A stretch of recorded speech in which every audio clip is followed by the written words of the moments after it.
In the beginning was the forest.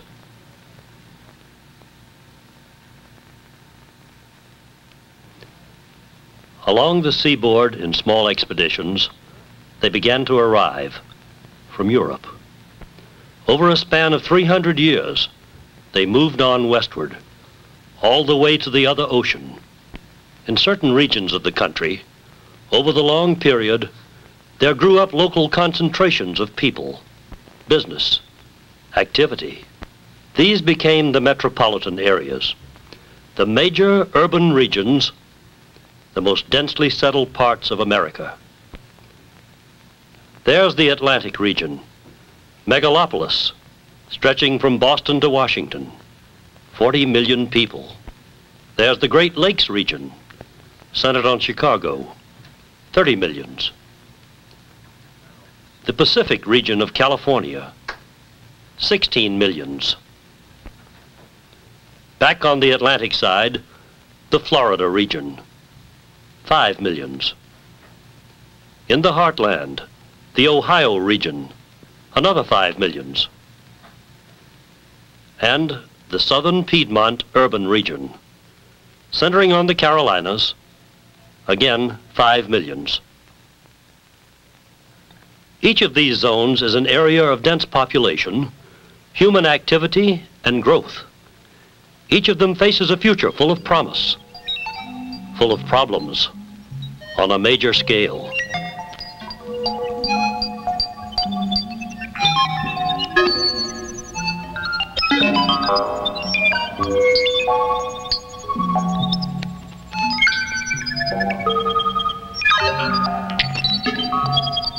The state of North Carolina consists of 3 well-defined physical areas. The mountain region is cool and forested, part of the long Appalachian chain. Some mountain settlements date back to the days of Daniel Boone.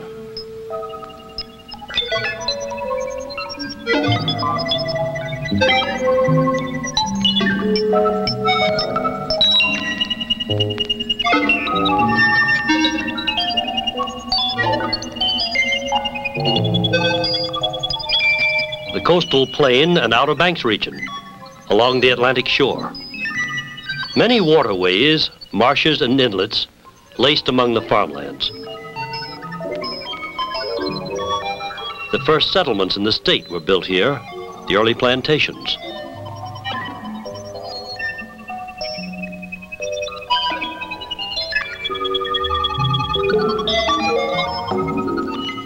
Between the coastal region and the mountains, the Piedmont Plateau, low hills, red fertile soil, a mixed economy.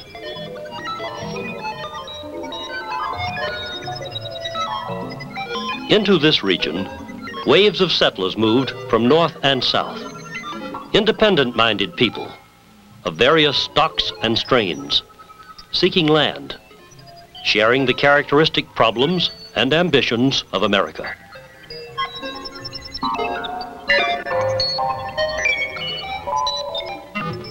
The coastal streams and rivers opened the way to settlements from the sea, but made travel difficult along the shoreline.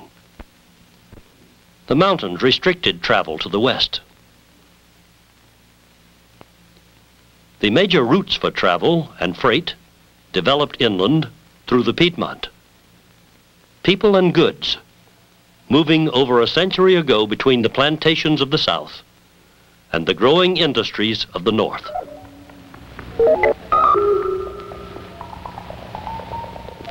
As always, the easy routes for travel determined where the growing points of settlement would be. Indian trails, crossing places, local roads, main roads, set the pattern for movement and growth. Nowadays, this movement is a steady flow, by day and night, unceasing. Thousands of tons of goods at any moment are streaming through the Piedmont region.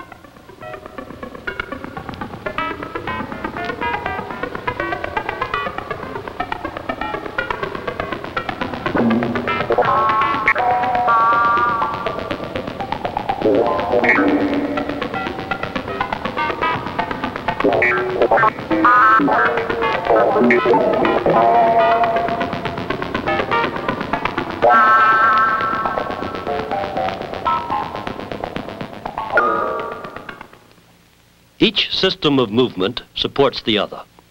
When the railways were built to service new communities, factories and towns sprang up along the right-of-way. And now an immense volume of freight moves into and through the Piedmont region by rail.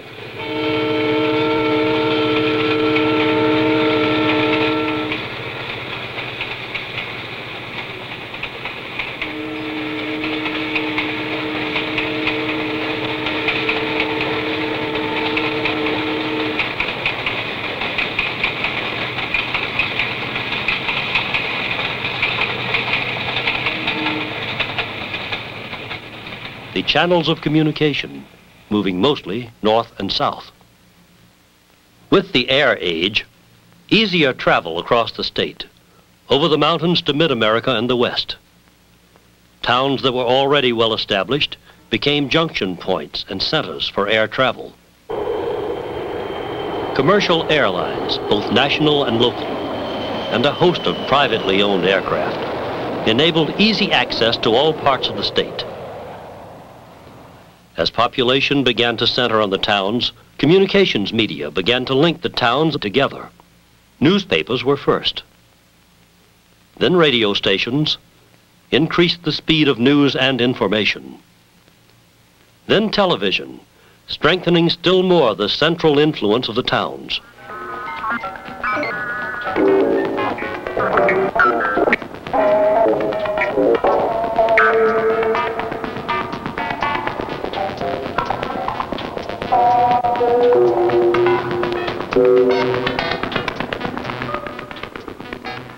Over the past century, as the towns grew, so did the systems for bringing fuel and energy to stoke their industries. A pattern of electric power stations throughout the state. Pipelines for natural gas. Pipelines for petroleum. Fuel oil for homes and factories.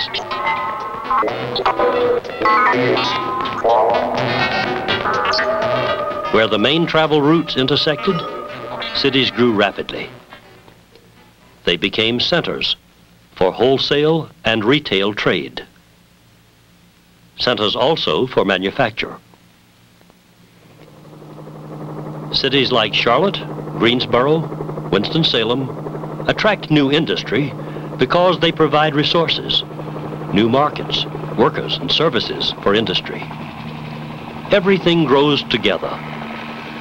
2/3 of the state's manufacturing employment is concentrated in the Piedmont.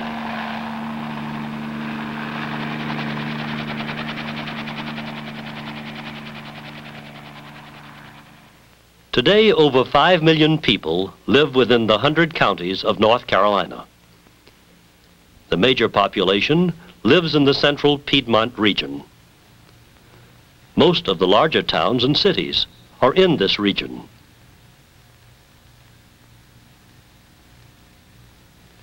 Within this area, 11 counties form a heavily urbanized region called the Piedmont Crescent. And here the interplay of business, movement, and people is a powerful, dynamic process. 150,000 people in 1850.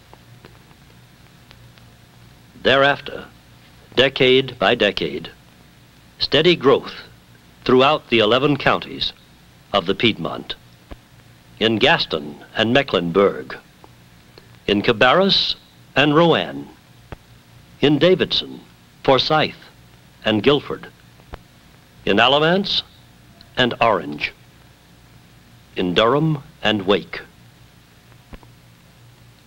1.5 million people in 1960. First it was Salem and the Moravians. Raleigh, the capital.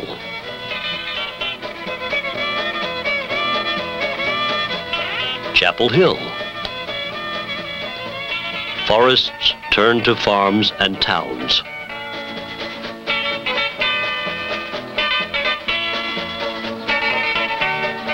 The years of war between the states, the many dead.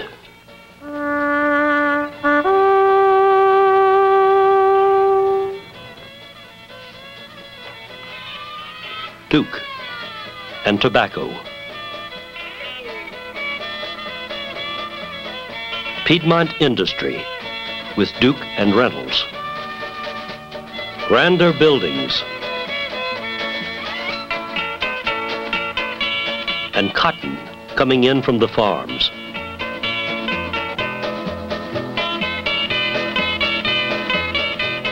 The friendly, easygoing life of small towns.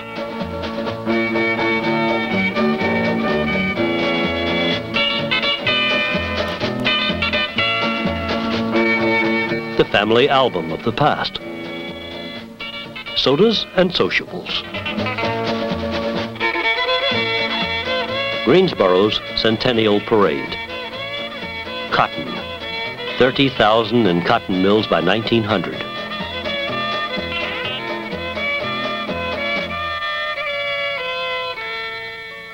The legislature finally outgrew its old home. In 1963, rehoused in a growing city. Cities now pushing out into the farmlands.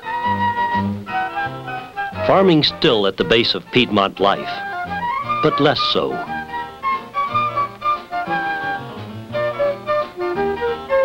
Now it's not just tobacco and cotton, but agribusiness.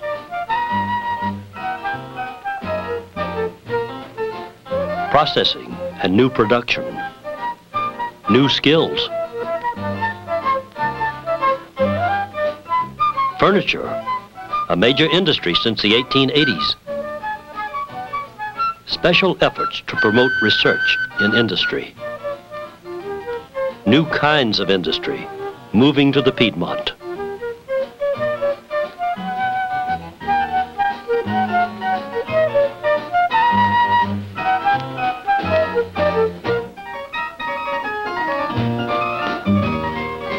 But always near at hand, the pleasures of the woods and farmlands. Nowadays, an urge for speed. The growth of population, decade by decade, followed the roads. Forest trails to cart tracks, to gravel roads, to paved highways. People followed the roads, and when there were enough people, they built more roads, and new people came along the new roads and settled in the Piedmont. Over 100 years, decade by decade, the gradual spread of the network of roads, the economic bloodstream of the region.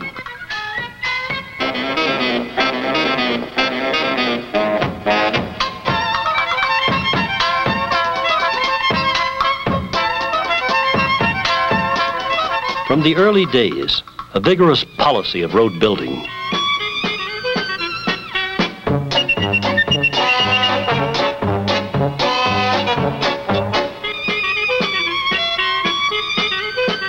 Early congestion, Raleigh to Durham.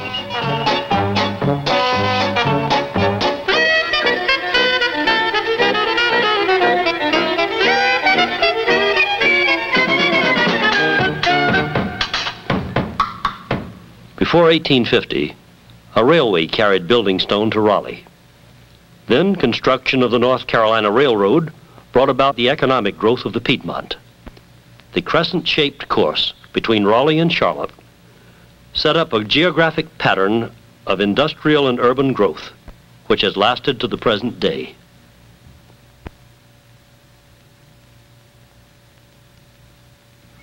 The great time of railway building was late in the last century. At that time, the railway pattern of the Piedmont took shape.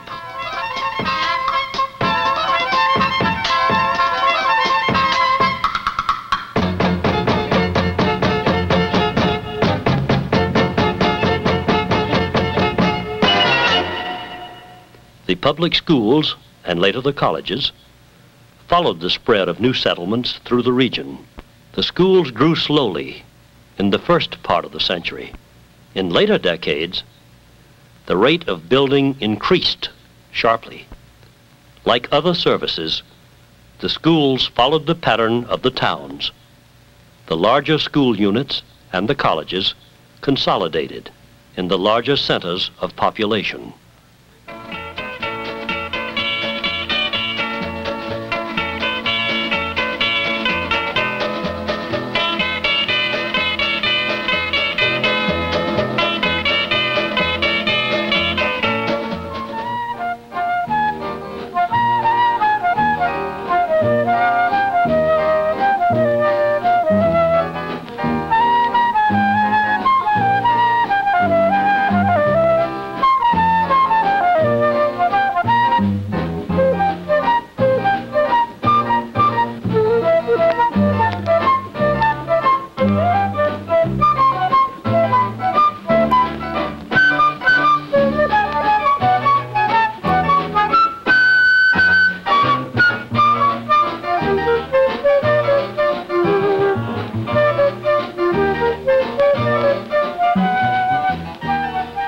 Colleges and universities, and growing cities, an urge towards the arts.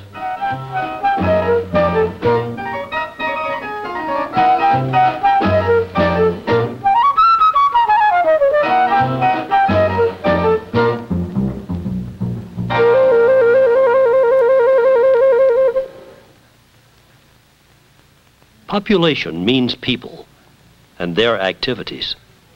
The people, the activities are increasing. The towns and cities are reaching out and touching.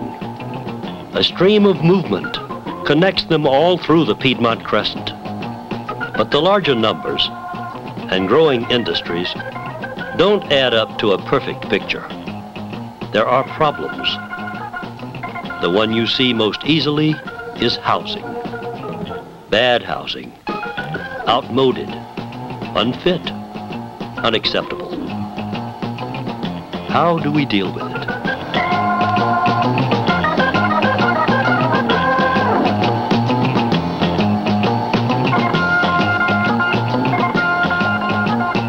The reaching out of cities brings other problems. Who should be responsible for the no man's land along the highways, where towns extend themselves and blur together? Who should build? And who should not? And who should decide?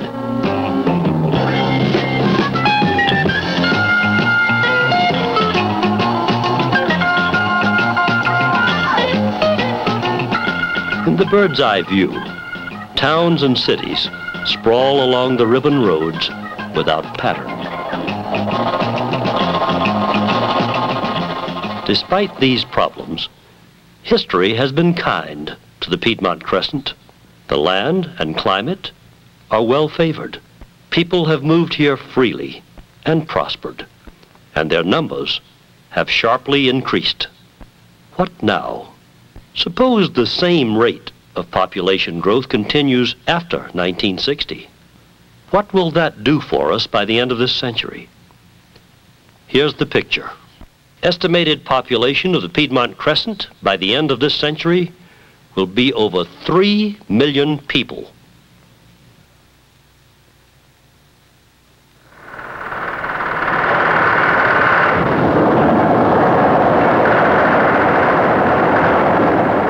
Building goes on everywhere these days. Old landmarks come down. New ones go up. The streets are changed.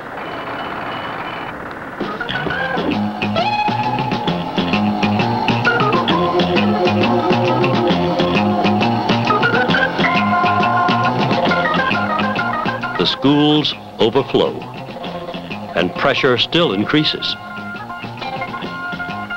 The largest schools are overburdened, and many more to come.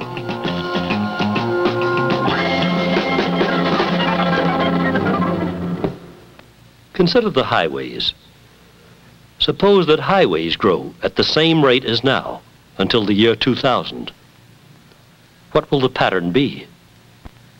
What will traffic be like? Who will make decisions about routes and costs. Today, some 700,000 cars are on the roads of the Piedmont Crescent.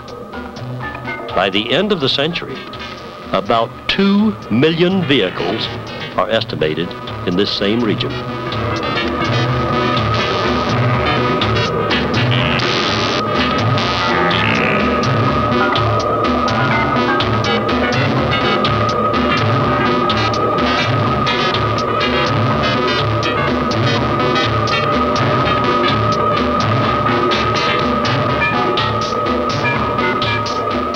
What comes next?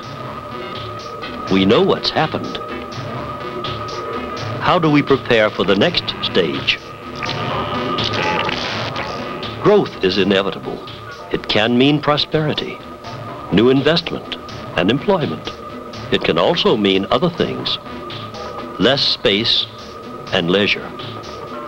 Less comfort and peace of mind. It can mean duplication, waste, congestion. The prosperous condition of the Piedmont is due to many things, but mainly it is due to decisions. Decisions made over the years by local and state governments, public decisions, and decisions made by individuals, business and industry, private decisions. All these decisions, public and private, taken together, determine the kind of environment we live in.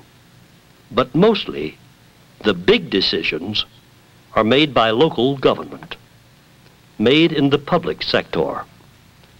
Highways and schools, water supply, disposal of wastes and sewage, municipal housekeeping.